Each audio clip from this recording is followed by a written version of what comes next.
COS M23 a pris rendez-vous aujourd'hui avec l'opinion sénégalaise et internationale pour se faire le porte-parole effectivement de tous ces Sénégalais qui aimeraient élever la voix et qui n'en ont pas l'opportunité. Élever la voix et crier, dire le ras-le-bol face à cette situation désastreuse que nous sommes en train de vivre avec l'ensemble de la nation. Situation désastreuse qui porte sur effectivement le front social. Nous avons vu que le secteur sanitaire et le secteur de l'enseignement sont en ébullition. Et cela est dû au fait d'une gestion, en tout cas d'un comportement mettant en avant de l'ostracisme et du dilatoire de la part de l'État du Sénégal. Un État qui avait pris des engagements fermes sur la résolution effectivement de cette crise.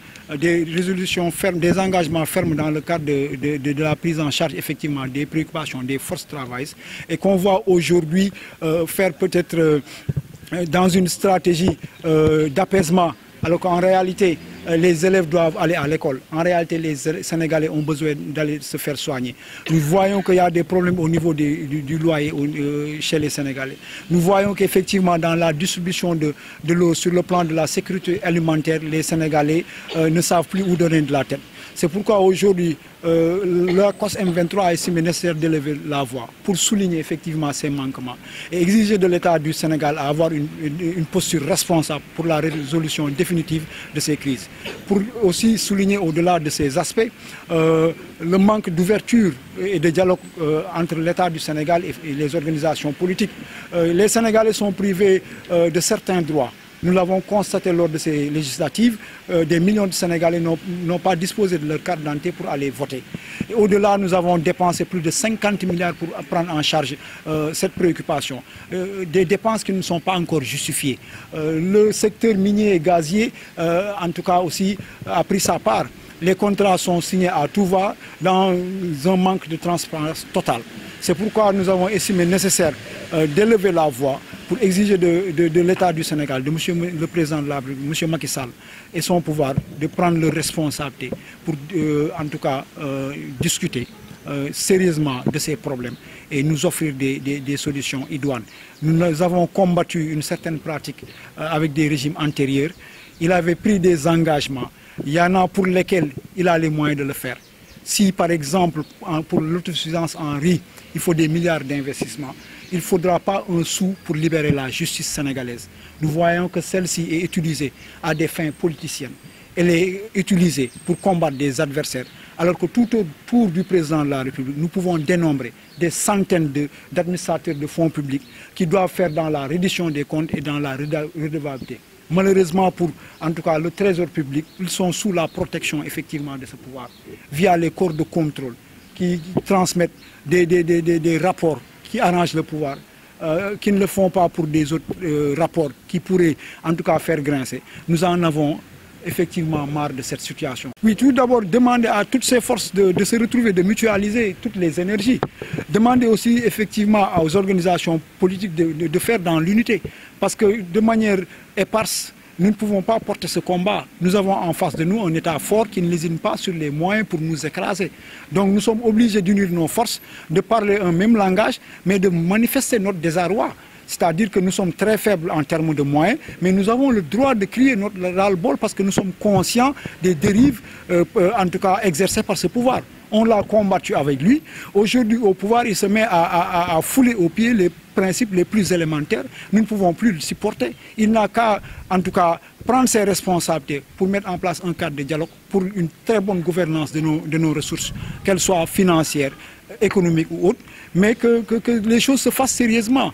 Parce que prendre des engagements pour bluffer les gens ou bien apaiser, les Sénégalais n'en ont pas besoin. On ne peut pas chaque jour nous retrouver dans des cadres de discussion pour prendre des engagements, peut-être des fois irréalistes, pour apaiser. Nous n'avons pas besoin de ça.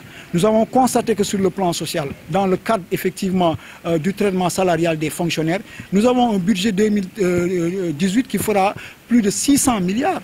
qui sera supporté par le contribuable sénégalais qui fait plus de 14 millions.